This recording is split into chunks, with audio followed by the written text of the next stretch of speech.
Hello, sports fans, and welcome to another edition of Scott Sports 101. I'm Scott Trella. We'll talk some Browns and NFL news. We'll talk Cavs and the Ohio State Buckeyes men's basketball team. But first, here is today's Scott Sports 101 trivia question. And getting you in the mood since the Super Bowl is set, it's a Super Bowl trivia question. What was the first Super Bowl wildcard team? Well, what team was the first Super Bowl wildcard team to win a Super Bowl? Excuse me. But I will have that answer later in the broadcast. Well, the Browns are looking at new deals for a trio of players. The Browns are having preliminary discussions on new contracts for wide receivers Breshad Perriman and Rashad Higgins, as well as left tackle Greg Robinson. Perriman and Higgins are both to be free agents in March, while the club is talking about a contract extension for Greg Robinson. According to Cleveland.com's Mary Kay Cabot, according to her, Browns GM John Dorsey, who was in Mobile, Alabama this week, scouting the Senior Bowl, said that while it is still early, the club is interested in keeping all three players. Browns GM John Dorsey also says, "We've had conversations with Perriman's and Higgins' representatives, and we will continue to have conversations once we get a chance to get the new coaching staff in place and we have an assessment of our team and the positions. Then I'll be able to make a better answer of that question. Then I'll be able to better answer that question." Excuse me. Dorsey also said, "I like Greg, and I like everything he represents. With regard to could he be our left tackle? We've had ongoing conversations with his representatives. He's a very young man who has an incredible athletic gifts. Sometimes you have to be a little patient with guys like that. You have to earn their trust. That's also their respect as well.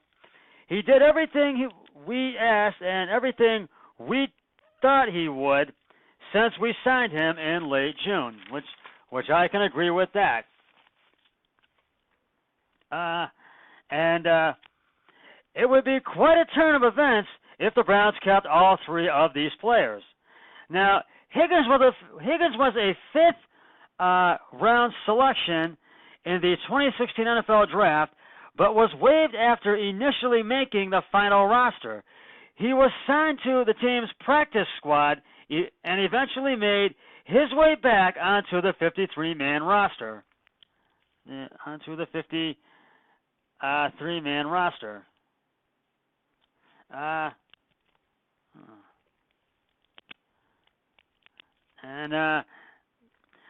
catching 39 passes for 72 yards. I'm sorry for that dead time. I'm sorry about that. And four touchdowns in 2018, including a catch rate of 73.6%.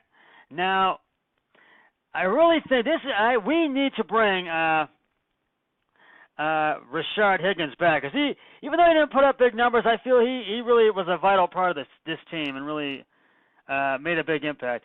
Perriman is a former first-round draft pick of the Baltimore Ravens, who the Browns signed midway through the season. While he did not put up big numbers, just 16 receptions for 340 yards and 2 touchdowns, Perriman did average a tidy 21.3 yards per reception. And, I mean, although it was a big numbers, I thought we should bring him back. And also, he did put up big numbers. I'm sorry. My mistake. But he did. Now, like Perriman, Greg Robinson is a former first-round draft pick that appeared to be on his final chance. The Browns Robinson in June. Well, the Browns signed Robinson in June, but he missed a large portion of training camp in the preseason with a concussion.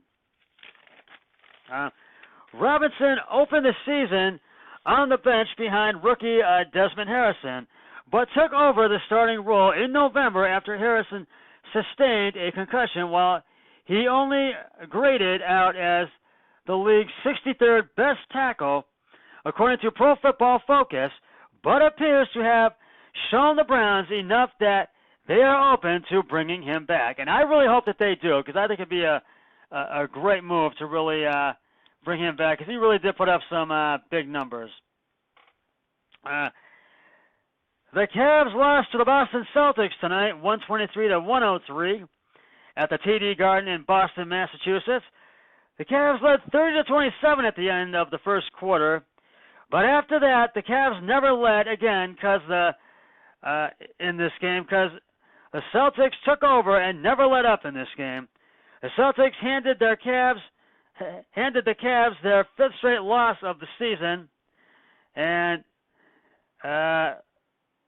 C.D. Osman led the Cavs scoring tonight, 25 points, 8 rebounds, 2 assists, and Ante Zizic, 19 points, 9 rebounds, and Colin Sexton, 16 points, 5 rebounds, and 2 assists. Which the Cavs now fall. They're still the worst record in the NBA. They fall to 9-40. The Cavs are off tomorrow, which I feel is good. They need a day off, but they'll be back in action at home on Friday when they take on the Miami Heat at Quicken Loans Arena and try to snap a 5-game losing streak. Tip-off is at 7:30 p.m. on Fox Sports Ohio. And we all know the Cavs have the worst record. I mean, they may win a few more games, but I think they're going to be going for lottery picks, and I would not hold your breath on the Cavs making the playoffs this year. I really don't think that's going to happen. We'll get back. We will talk about the Ohio State men's basketball team in just a moment. But first, excuse me. But first, it is now time for the answer to today's Scott Sports 101 trivia question.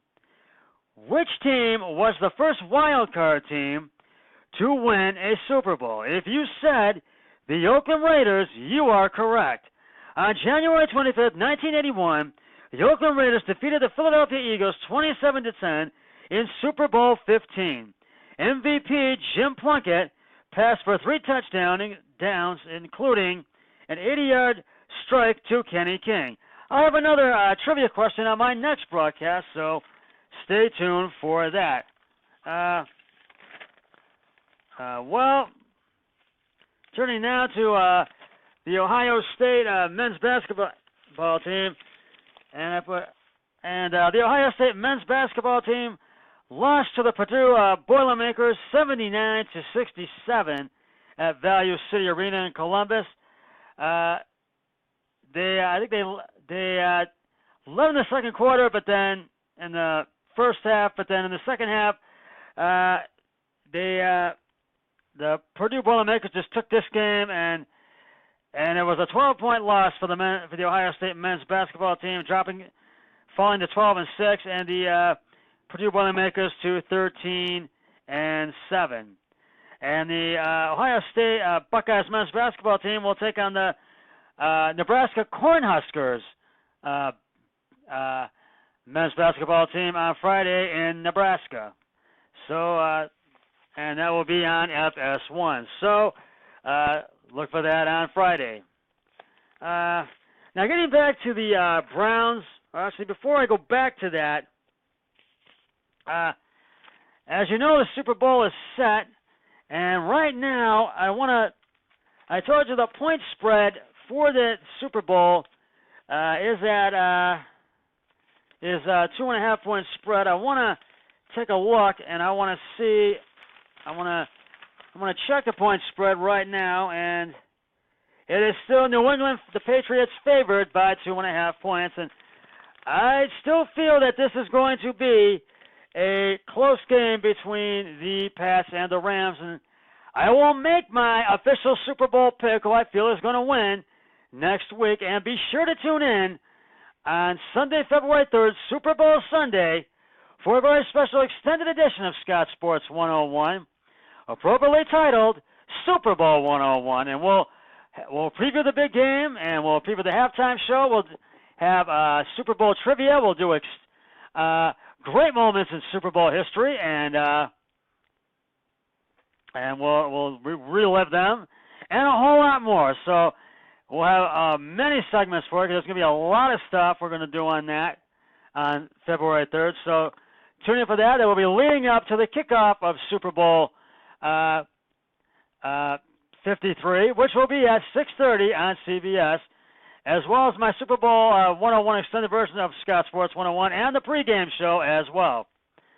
And my final thoughts on the Browns trio of players, I really feel that they should be brought back. It would really be a great thing, and I think a lot of fans are going to agree with me, and I really feel that way. Well, that's just about going to wrap it up for this edition of Scott Sports 101. Of Scott Sports 101. I'll be back with another podcast, I think most likely either on Friday or on Sunday. But until then, always remember, be a team player each and every day in every way possible. So long, everybody. 3, 2, 1, I'm done.